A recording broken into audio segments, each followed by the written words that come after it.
travel agent's shop in India with an armed guard, part of an international network of smugglers who deal in human cargo. The agents, I think they're ruthless and corrupt. Panorama has traced how the traffickers and illegal migrants target Britain. I would characterize it as a modern version of slavery, the transportation network of slavery. Tonight we confront the men who run the migrant mafia.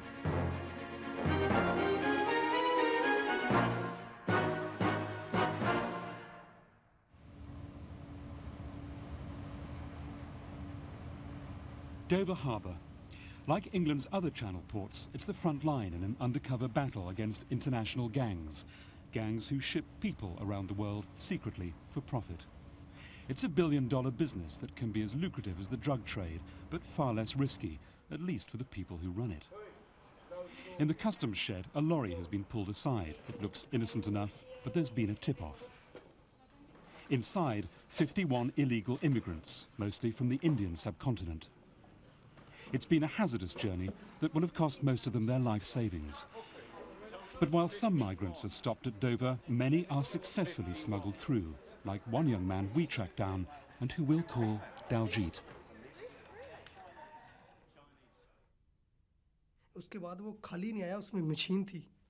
There were machines in the lorries.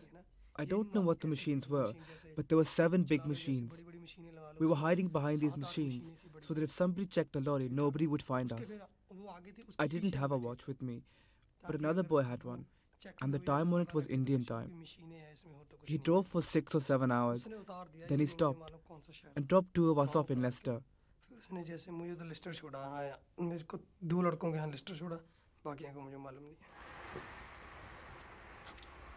But Daljit's dream of a better life didn't come true. His application for asylum was rejected. Penniless, he turned to Amarjit, who helps political refugees in England. Like other community leaders, Amarjit says the real villains are not the migrants, but the people who smuggle them into Europe, the agents. The agents are doing it for money. They don't really... The cost of lives or anything else isn't a matter of them. They have a business, and at the end of the day, maximum profit counts for the agents. So giving false inspirations and aspirations to these people is a way of the agents actually getting income for themselves. Even if we look at £5,000 a person, they sometimes send people over in quantities of 50, which is a hell of a lot of money times 5,000. £250,000. £250,000. This lucrative trade has thrived since the collapse of the Iron Curtain made it easier for people in the East to cross illegally into the rich countries of the West and created huge opportunities for the gangs known as the migrant mafia.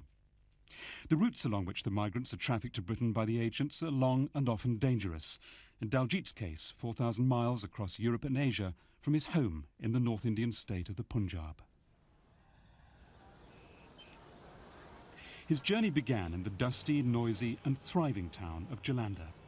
Anyone planning a journey from here to Europe will have no trouble finding a travel agent. There are dozens, some perfectly innocent.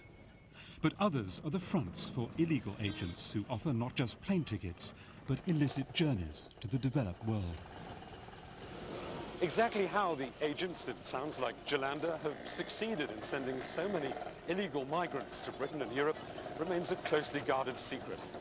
So to see how the clandestine trade in human beings really works, we've set out to follow one of the main trafficking routes from here in the Punjab back to Britain.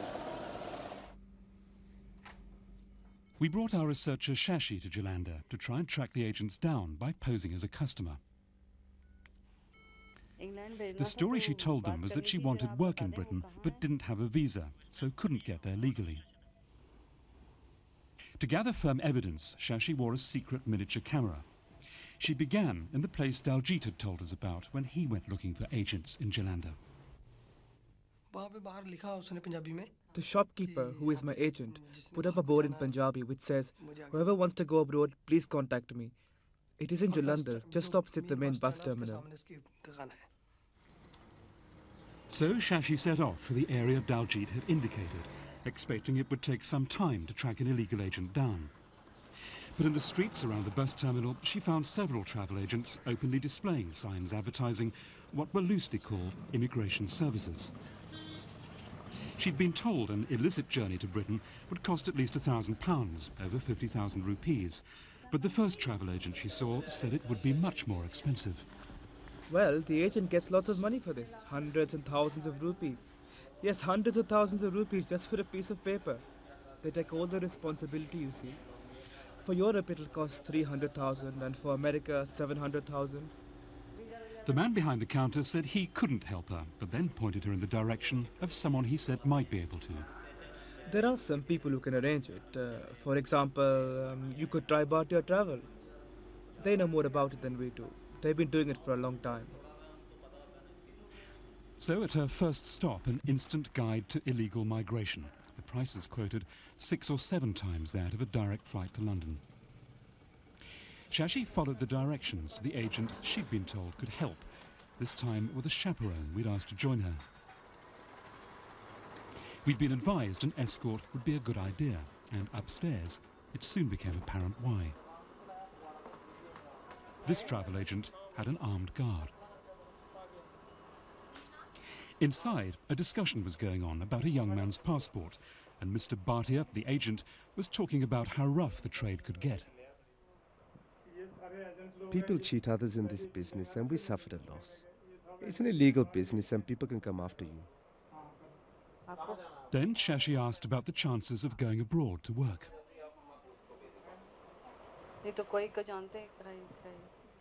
Yes, you can definitely go abroad. Some boys are going to Greece. And here's a guy who can organize the tickets for you. These people sitting right here next to me are agents and they send people abroad. He passed her to a Mr. Verma, who made sure she understood the rules of the game. Everybody in this business charges money for it. Some get 10,000, some 20,000, some 50,000 rupees. If you want to go abroad, we will send you. It is not a problem for us.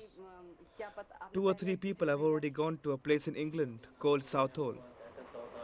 Indian people live there. We have sent a few already. They've got a job over there. And so, by the time she left Bhatia Travel, Shashi had her first clear offer, a clandestine journey from Jalandhar to Britain. He was offering me visas for about 6 countries. Wherever I choose, I could have gone. And from there on, I could have taken a lorry. A lorry? Yes. Did he actually say a lorry? Yes, he did. It's not his lorry. No, no. He said I could seek an agent, get into at the back of a lorry, and cross the English Channel, and I'll be in England.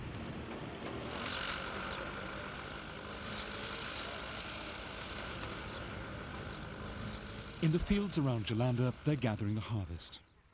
This is fertile land, India's granary. The families of the farmers who own it are wealthy enough to afford the agents' often extortionate fees. And the relative prosperity of these villages is no match for the lure of a job in the West. Going abroad to look for work is almost a rite of passage. This building work is being paid for by a man who's already made the journey to Britain. He now sends his wife and children about £50 every week. He left in 1991, and within 3 years his family were able to make theirs one of the biggest houses in the village. 18 months ago his son went to England too, illegally, but got found out and deported. Now he lounges around with nothing to do. His family paid an agent over £6,000 for the journey. The agents have the contacts. They make the arrangements for you to go abroad. I didn't know how to get to England. I have paid 370,000 rupees to get to England because I wanted a better future. They used to give us good wages for work. Everything was better than it is over here. He used to say, I want to go to Britain. He used to say, I like Britain. How many young men from this village have gone to live in Britain? Oh, it must be more than half. But not only is the dream of a job in Britain harder to fulfill than most of today's migrants realise, there can also be a terrible price to pay, as several families in the neighbourhood have discovered. Last year, Sital Kaur's only son, Amrik, also set out for England. He went with a group of other local young men who were trying to find work in Europe. Amrik, who was 21, went to find his local agent in a village close to Jalandhar called Bidipur. He was well known for his success in sending young men abroad. The agent my son met in Bidipur was called Charandas. He got 125,000 rupees first and told us that when my son reached his destination and made a call, then we'd have to pay him another 125,000. The total was 250,000. The agent has arranged these trips for many boys before. Many of the boys have successfully reached England, Canada and America. He arranged trips to many countries. That was why my son hired him. I did not know my son would suffer in his journey. The journey the agent had arranged led Amrik onto a ship called the Johan, which he boarded in Egypt last December. An intelligence source told us the Johan was a rust bucket long used by agents to smuggle migrants around the Mediterranean. These shipping manifests we have acquired show the names of dozens of young Punjabis who'd already used it to reach Europe. But while theirs may have been an unremarkable voyage, last December's was not. On Christmas Eve, on a squally night off Sicily, over 200 young migrants were moved off the Johan onto a smaller landing vessel, among them Jaspal Singh. We'd no idea when we got on board, but there was a lot of water in the bottom of the smaller boat, about 3 feet of water. The boys were already on board, came up from the hold and warned us about it. We were told to stay standing up, not to sit down. Then there was an electric short circuit and smoke everywhere.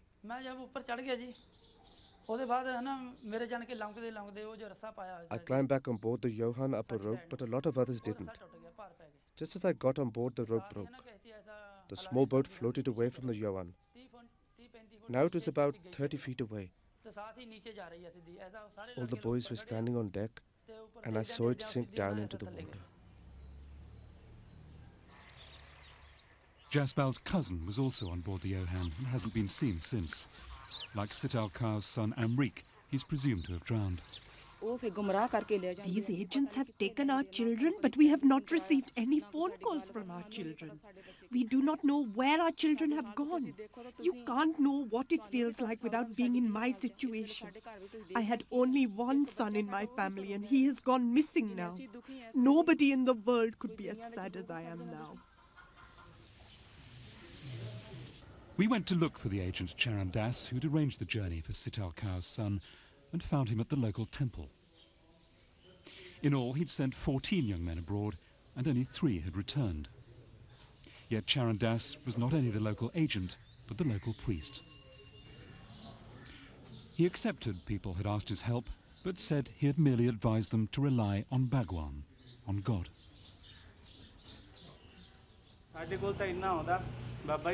People used to come to me and say that their child wanted to go abroad. I told them to go and pray and put your head at the feet of the Bhagwan. The Bhagwan would help them, and Bhagwan would arrange it for them. I don't know anything. Bhagwan would send them abroad.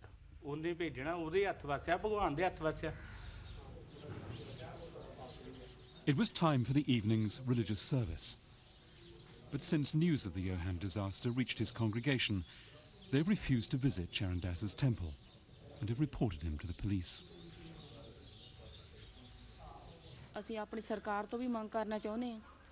I want our authorities to find out what happened to our children.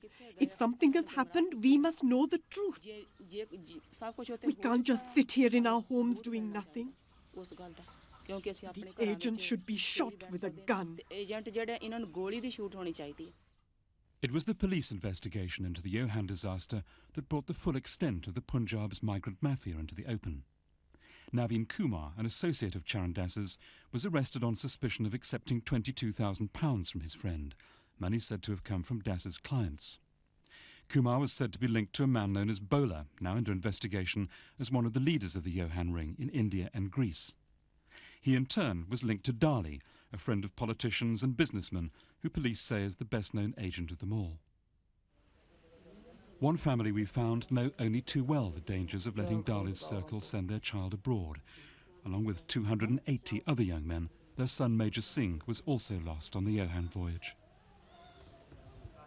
His parents say they were conned by Dali's aura of success. He had a wonderful house. There was a big gate. There was a telephone in every room. When I went to his place, there were 30 or 40 people waiting there, asking him to arrange for them to go abroad. They had their passports in their hand. I believe that if so many people had come to him, that he must be a good agent. We went in search of Dali and his younger brother Sohan, who Kabul Singh told us had taken the money for his son's journey on the Johan. We found them on the site of their new family house, one of the biggest we'd seen in the Punjab. Dali himself, we were told, was at that very moment reporting to the police in Delhi, but we did find Sohan. What does your family think of the Johan disaster? Hundreds of people have died. Do you feel any responsibility? What can I say about it when I have not sent anybody abroad? The family haven't sent anybody abroad, and people are wrongfully accusing us for it. What is the answer to the charge that your family traffics in human beings? Sohan Singh said he wouldn't answer any more questions unless we brought his accusers to face him in person, and the interview came to an unruly end. In the angry aftermath of the Johan disaster, the Punjab police are now trying to clamp down on the agents and took us on a raid to prove it. Someone had complained this travel agency had been overcharging for tickets, but there were clues to more serious wrongdoing. Says this man's a plumber and a carpenter. The agency had been collecting the passports of local workmen who wanted jobs abroad, an offence in itself, said the police. But as usual in these raids, there was no proof he'd actually sent anyone abroad illegally. The agent was arrested, but police expect he'll soon be back in business, like so many others in the city. How many travel agents are there in Jalandhar? All told, I suppose, small and big time, there would be about more than 100, I suppose, about 150 odd agents. Of course, some of them... About 100. How many of those would be doing illegal business as well? At least half of them, At least half would be doing some kind of illegal trade? I 50? think so. I mean, illegal transactions, yeah, I think so. Of course, they have a facade. Some of them are visa counselors, some of them are doing this or doing that. They've got a front? Yeah, they have got a front, yeah, that's right. But if there's 50 of them involved in illegal human traffic, why can't you close them down? You know, it's a question of evidence, it's a question of complaints coming in, it's a question of, and anyway, these kind of illegal things are very difficult to stop. And that admission was borne out by our own sample. Of the 6 agents offering immigration services we visited, 4 offered to help Shashi travel illicitly to Britain. Our final call was on the first agents to offer their help, Bhatia Travel. Mr. Bhatia, what kind of business are you running here? I am running an education college, only education. Education college. That's all you're doing? That is all you are doing in education college? From the very beginning, I am running a college. So you totally deny that you are trafficking in human beings? No. I am not a travel agent and not know anything about agency. But it says travel agent up there on the sign. No. That was another agent. Oh, I see, another agent. Okay. Why does an educational college need a gun? Why does an educational college need an armed guard? He said he had enemies because of a land dispute. You speak English? No. Then Mr. Verma appeared. Mr. Verma, can I ask you why, a couple of days ago, you offered to send a colleague of mine illegally to Southall in Britain for 3.5 lakhs? About £6,000. यहाँ पर आ जाते हैं picture बना रहे हैं काफला 47 But Mr. Verma insisted all he did from the office was produce feature films. They are going to make a film, namely Kafla 47. He's making a film? Film, Well, I've made a film as well, and he's on it, offering somebody an illegal voyage to Britain. Everybody in the world would like to make the film. Well, and would like to make himself as a hero. Yeah, I've made a film, and he is on it, and he is offering somebody an illegal journey to Britain.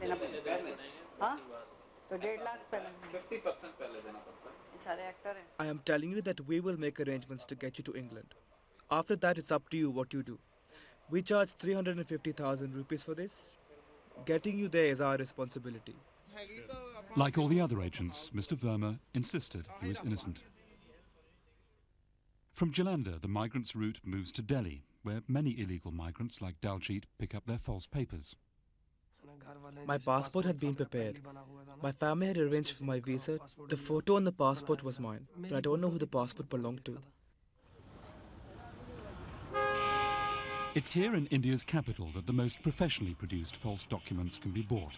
The documents that will enable illegal migrants to get through Delhi's international airport and reach the West.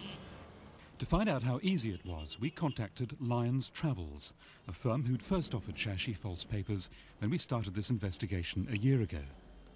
Inside, she was told they'd need to alter her passport to make it look as if she was a regular world traveller. You might need to make some adjustments on your passport. It's very difficult to get a visa on a clean passport. We'll stamp a visa for Bangkok and some other countries like Malaysia. The agent also suggested it would be possible, though more complicated, to fit Shashi out with someone else's passport. He showed her one he said they'd given another client.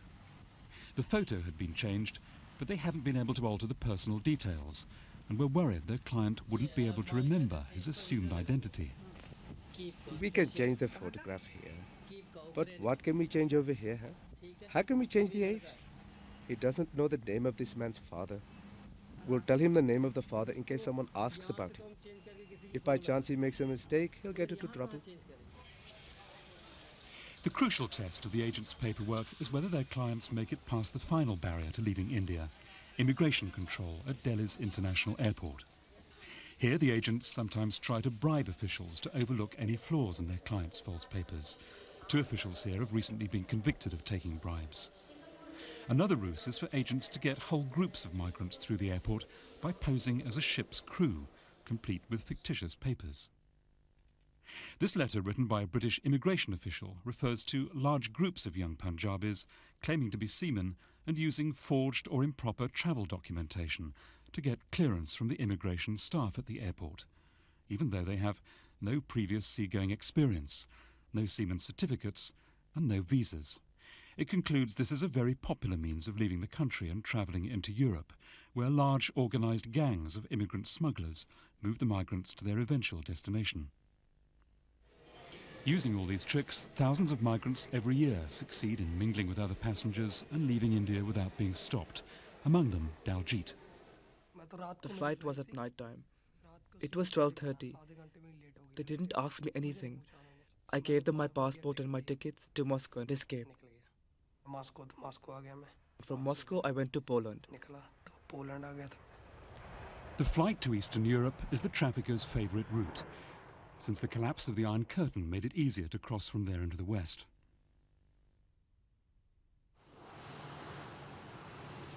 Migrants from across the world are funnelled through Warsaw Airport by the traffickers. But while many get through, many are turned back. As we passed through, a young Ghanaian was taken aside by immigration officials who'd spotted something suspicious in his behaviour.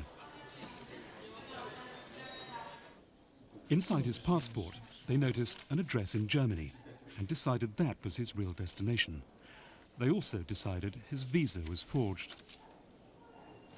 Is this your passport? Yeah. This is for the Polish visa. Just show me how it's different. It's the different typeface. Yes, it is. Can you see it? This one?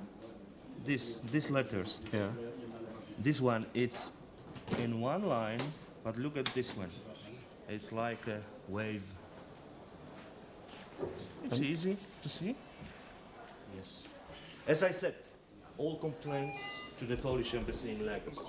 The young man was put straight on the next flight home, just one of 15,500 illegal migrants apprehended in Poland every year.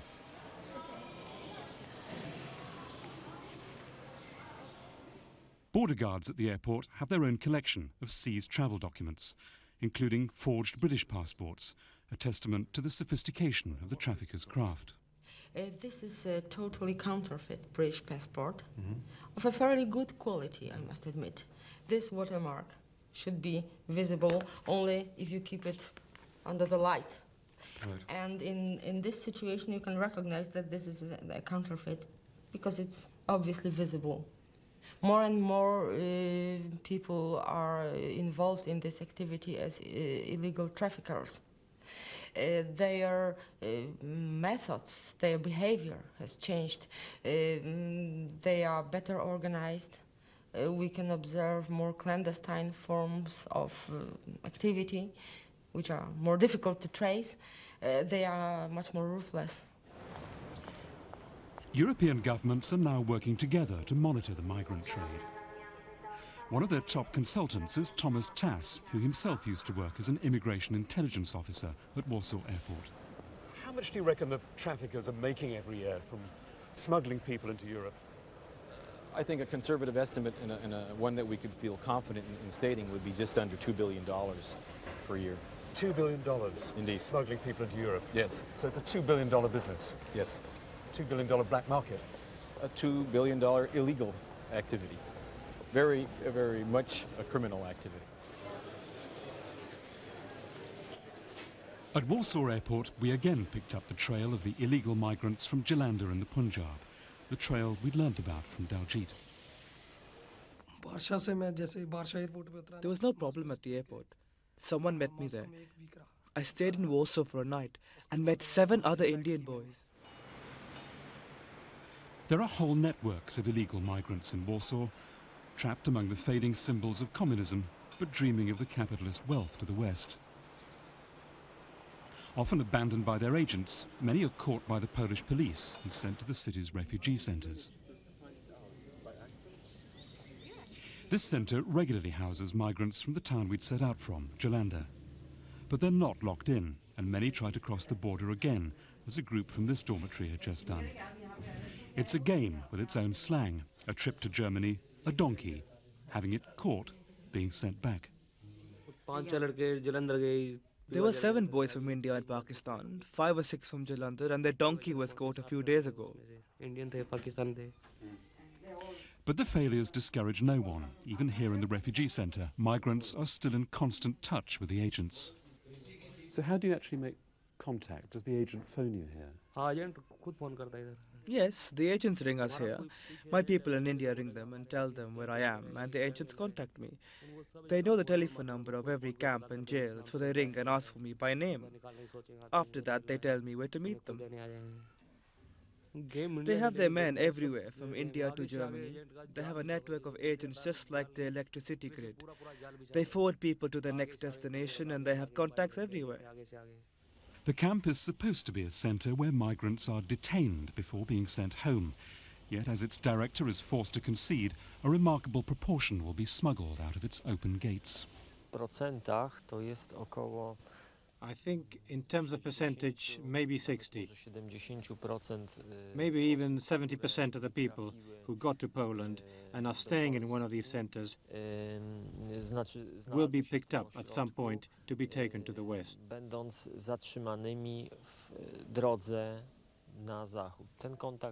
People here are in permanent contact with the agents. It's a proper industry and there's a lot of money involved. And that's why the smugglers themselves make sure they stay in touch. 2 agents tried to stay closely in touch with this centre by bribing the reception desk to give them a list of Indian residents. Now these 2 agents at least have been blacklisted. You are called a refugee centre, but really you are a stopping off point, a way station on the journey to Europe. One can say it frankly. Poland is a stopping off point. Poland is a transit country. Not only are we on this transit route, but the easiest way to the west is through Poland, and our borders are the easiest to cross, both the one to the east and the one to the west. It took us just a few hours to find the next trip across the border into Germany. It was leaving from another refugee centre nearby.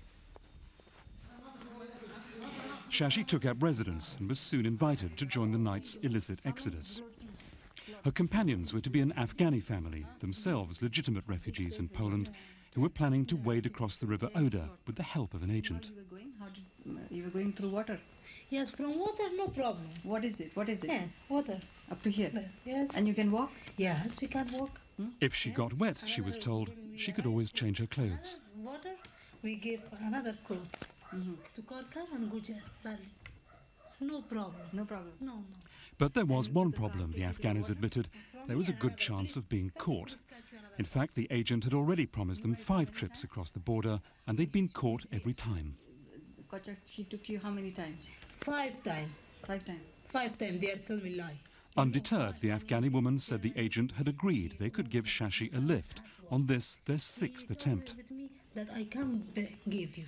When we go, you are also go with her. So when he talked with him? But she warned Shashi, don't tell anyone, or the police would catch them again. Don't tell anybody I go Germany. No, because to tell police can another time catch you. But that night, when Shashi returned, the agent had already arrived and taken the Afghanis to the border.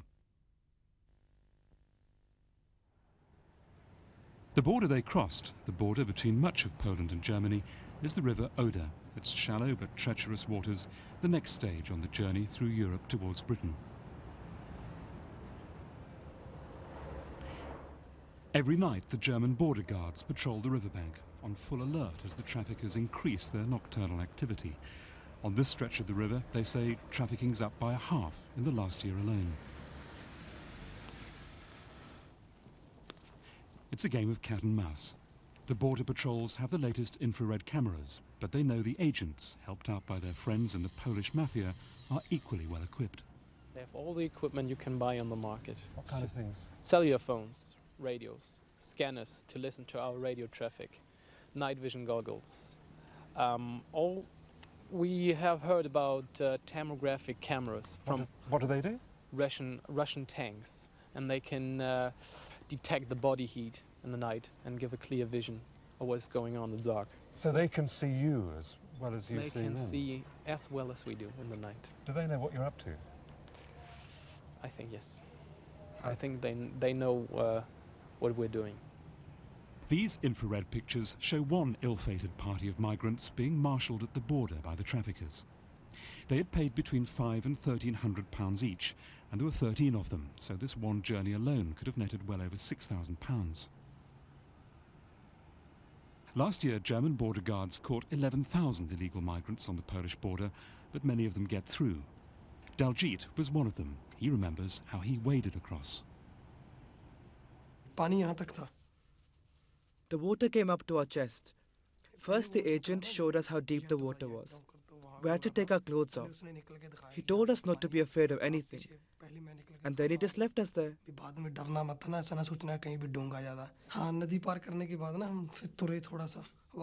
We crossed the river where he told us. We waited there like he said, just for a few minutes. And as arranged, a lorry came along. We got inside the lorry and came straight to England. That lorry ride across the EU's open borders is relatively easy, until migrants like Daljit reach the last frontier between India and Britain, the last test of the agent's initiative, the English Channel. And this final journey presents its own potentially fatal hazards. Migrants have suffocated while hiding in lorries, while others take the risk of being tightly packed into secret compartments in coaches. This coach, seized recently in Dover, passed through immigration with its seats empty. Its passengers were hidden in its specially customised luggage compartment.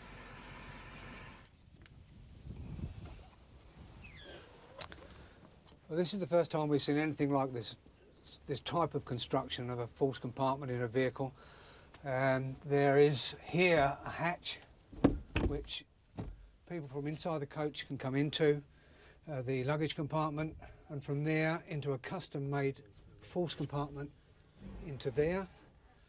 2 immigrants were found hidden in here. There is a further compartment at the front of the coach where there were 7 immigrants hidden in a very tight space. There's specific lighting for them. It's a very well-constructed, purpose-made vehicle for bringing in immigrants into this country. At the trial that led to the conviction of the Greek drivers, it became clear the coach had been used for a regular service. We think that from the admissions made by the 2 drivers that they came over a period of 6 occasions prior to the one they were caught on, so 7 journeys in all. And the 6 previous journeys, we've got to assume they had probably 10 or 11 immigrants in the coach at that particular time. If this one coach could make so many successful smuggling trips, it's clear the number that get through must outnumber those that get caught. which is perhaps why governments are reluctant to discuss the full scale of human trafficking. But government bodies do quietly make calculations, the most up-to-date by an intergovernment agency advised by Thomas Tass. The last time that a survey was done to determine how many individuals were trafficked or came into Europe was in '94, and it was 220,000 people. At that time, the transportation networks and indeed the volume of traffic was much lower than it is today because the economy has picked up in this region as well as others. So one can, I think, safely say with some confidence that if in those times those numbers were agreed to, and no one's disputed them, that given the increase in traffic today, that the numbers would probably be higher. It's equally hard to be precise about figures for Britain, but Home Office statistics indicate that in 1995, up to 10,000 of those caught trying to gain illegal entry to Britain had used the help of traffickers, and we estimate another 10,000 were successfully trafficked into the UK. But the question remains whether or not the life they discover here can ever be worth the thousands of pounds they've paid to the agents and the risks they've taken in their long and arduous journey. But couldn't it be that people are better off when they get here, so the agents are in reality doing them a favour? When people come here, they're virtually doing jobs for peanuts, and when you have to pay back, say, 600,000 rupees, which is a lot of money, in India, I'm quite sure that it could be invested there for better purposes and more gain without a risk, because getting to your destination could cost you your lives, as we've seen. So you're saying when people come here, they're no better off than they would have been back home? I think they would be better off back home rather than here, because here they're only earning enough virtually for the agents. Just paying off the fee? Just paying off the fee. For the agents back in India, the trade continues virtually unhindered, shipping thousands of people every year, not only to Britain but across the world. The prospects for their multinational business look better than ever. But the few who have investigated it thoroughly say that while the migrant mafia may promise dreams of a better future, it delivers a reality chillingly reminiscent of the past. I would characterize it as a modern version of slavery, the transportation network of slavery. It's traffickers are the ones who establish the routings. The galley ships may be buses with hidden compartments. That's how I would categorize it. Modern slave trade. Modern slave trade.